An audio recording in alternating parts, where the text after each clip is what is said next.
اسرائیل کی اس پوری جنگ کے اندر، اس پورے کانفلکٹ کے اندر اینڈ گیم کیا نظر آتی ہے؟ لائک ایتھنک کلینزنگ اور جینوسائیڈ کے ذریعے پورا غازہ خالی کرا کے، یا فلسطینیوں کو بالکل ہی آپ مصر کی طرف دھکیل دیں؟ اینڈ گیم کیا ہے ان کی؟ اینڈ گیم تو یہی تھا نا کہ جو ان کا قبضہ ہے، جو چل رہا ہے، آکیوپیشن اور اینیکسیشن دونوں طرف. اور آپ نے اچھا یہ منشن کر دیا بھی کہ ویسٹ بینک میں بھی ظلم ہو رہا ہے، اب وہاں بھی لوگ شہید ہو رہے ہیں، اور خاص طور پہ مسجد اقصیٰ کا. تو ادھر ان کا خیال تھا کہ ادھر تو سمندر سے بلاکیٹ کیا ہوا ہے، جو رفح کراسنگ ہے مصر کی وہ بند کی ہوئی ہے، تو یہ 23 لاکھ لوگوں کو ہم دھکیل دیں گے اور ان کو ڈرا دھمکا کے ان کو اور حماس کو ہم ختم کر دیں گے.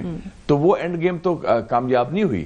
انہوں نے کیا کہا تھا کہ ہم ان کو ملیا میٹ کر دیں گے. They use the word annihilate. First day پہ یاد ہے کہ ہم نہ سیز فائر کریں گے، نہ ہی ہم پرزنر ایکسچینج کریں گے، کچھ بس صرف ان کا صفایا کر دیں گے ہم، اور یہ ان کی پشتیں یاد. تو الٹا ان کو پڑ گئی اب.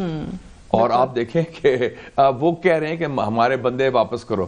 حماس نے بڑی عقلمندی سے ان کے جو بندے پکڑے ہوئے تھے اور ان کو قابو رکھا ہوا تھا. تو اور آپ نے ٹھیک کہا کہ جو اسرائیل کا جو اصل چہرہ ہے یہ ایکسس، اور میں سمجھتا ہوں کہ یہ بڑا اس سے یہ بھی دنیا کو ثابت ہو گیا. امریکہ کہتا ہے نا axis of evil. Axis of evil کون ہے؟ اسرائیل، اس کے پیچھے انڈیا، اور ان کے پیچھے امریکہ.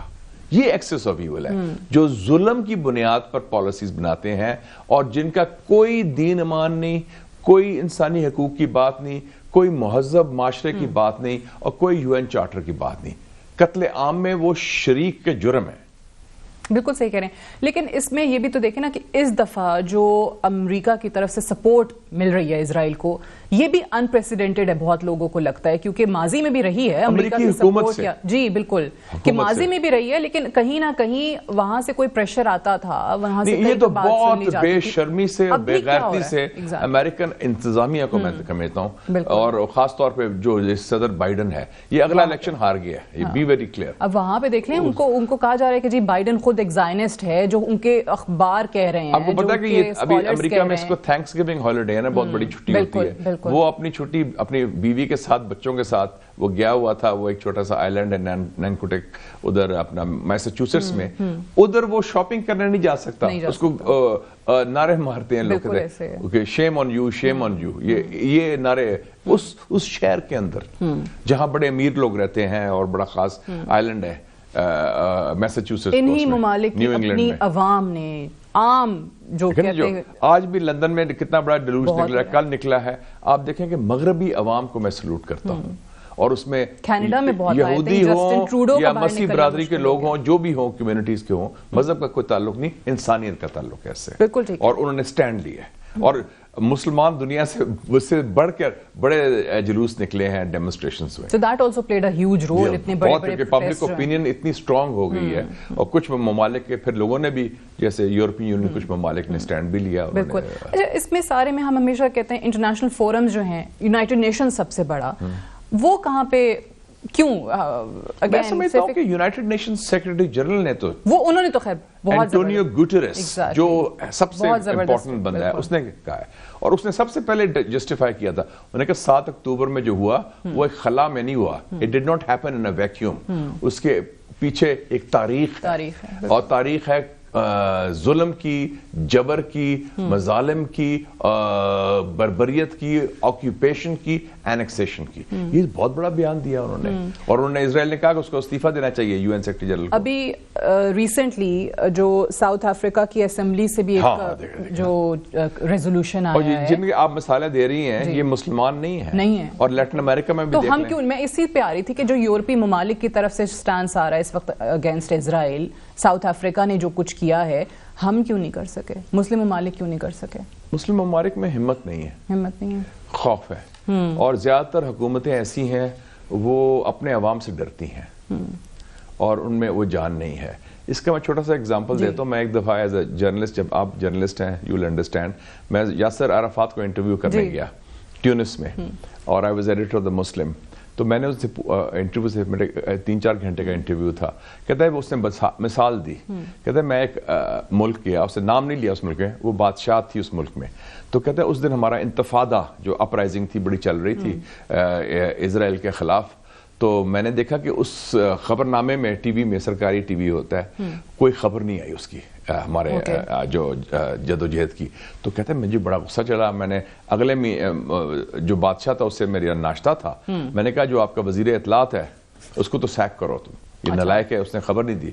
کہتے وہ بڑا ہنسا, کہتے یہ تو ہماری پالیسی ہے, ہم اس لیے خبر نہیں دیتے کہ کیا آپ چاہتے ہیں کہ ہم اپنے عوام کو سکھائیں کہ وہ ٹینکوں کے سامنے کیسے کھڑے ہوں, یا وہ پولیس کو پتھر ماریں, یا وہ حکومت وقت کے خلاف کھڑے ہو جائیں. یہ تو بڑا پیغام ہوگا, ہمارے لیے مصیبت پڑ جائے گی. یہ عرفات صاحب نے مجھے بتایا, یاسر عرفات نے. بٹ اگر اوورآل دیکھیں نا کہ یہ ہے قوت, ان کے پاس مالی قوت ہے لیکن ہمت نہیں ہے, اور جن کے پاس تھوڑی بہت ہی ہمت ہے ان کے پاس وہ مالی قوت نہیں ہے. دنیا کا 60% آئل عرب ورلڈ کنٹرول کرتا ہے. 2 ممالک اور دونوں مسلم ممالک, قازقستان, آذربائیجان, اسرائیل کا 60% آئل کی ضروریات پوری کر رہے ہیں. وہاں پہ کچھ نہیں ہو سکتا. بس جس قسم کا سسٹم بنے ہوئے ہیں, ان کے مفادات ہیں تو وہ ساتھ ملے ہوئے ہیں. آپ کو پتا ہے کچھ ممالک مسلمان کے ایسے بھی ہیں جنہوں نے اسرائیل کو تسلیم بھی کیا ہوا ہے, اور ایک زمانے میں پاکستان میں بھی آوازیں اٹھی تھی, یہ اٹھائی گئی تھی, اسپانسر کیا گیا تھا. ریسنٹلی آئی تھنک اس سے پہلے بھی کچھ مہینے پہلے تک یہ چلتا رہا کہ یہ ہونے جا رہا ہے, یہ ہو رہا ہے. اور اس میں سے آپ لوگ, ہم لوگ, کچھ لوگ تھے جنہوں نے اس کی ٹکا کے مخالفت کی کہ یہ کیا بات کر رہے ہیں, یہ تو پالیسی ہم نے شروع سے بنائی تھی, اور اگر آپ پیلسٹائن پر کمپرومائز کریں گے تو پھر کشمیر بھی اب ختم ہو گیا آپ کا موقف. اور یہ تو موقف قائد اعظم محمد علی جناح نے اس وقت لیا تھا جب پاکستان بنا بھی نہیں تھا, اور سب سے بننے کے بعد سب سے پہلا خط قائد اعظم نے پریزیڈنٹ ٹرومین امریکہ کے اور پرائم منسٹر ایٹلی برطانیہ کو لکھا تھا فلسطین کے اوپر. اوکے, بالکل ٹھیک ہے. ابھی چائنا کے بھی اگر کردار پہ بات کریں, جو ان کے پریزیڈنٹ کی طرف سے ریسنٹ بیان آیا جو برکس میں آیا, انہوں نے پھر ایک امن کانفرنس بلانے کی بھی بات کی ہے. So where do you see that happening, کیونکہ امریکہ نے یہ کر کے روس اور چائنا کو ایکسیس تو دے دیا, میدان تو کھلا چھوڑ دیا. یہ آپ نے بڑی امپورٹنٹ بات کی کہ اس وقت ایک نئی ڈیوائڈ آ گئی ہے بین الاقوامی سیاست میں, جسے کہتے ہیں نا global south. Asia, Africa, Latin America, led by China, supported by Russia, یہ ایک طرف آ گئے ہیں. اور جو باقی ہیں جسے میں کہتا ہوں گورستان, یہ جو ملک ہیں امریکہ, یورپین گورے ملک کہتے ہیں, گورستان جو ہے وہ ایک طرف ہے. اور آپ نے دیکھا کہ چاہے ایشو ہو یوکرین کا, چاہے ایشو ہو غزہ کا, چاہے issue who belt and road initiative کا جو چائنا نے لانچ کیا اتنا بڑا, جس میں 150 ممالک ہیں, ان سب ایشوز پر یہ لوگ گلوبل ساؤتھ ایک طرف ہے, گورستان ایک طرف ہے.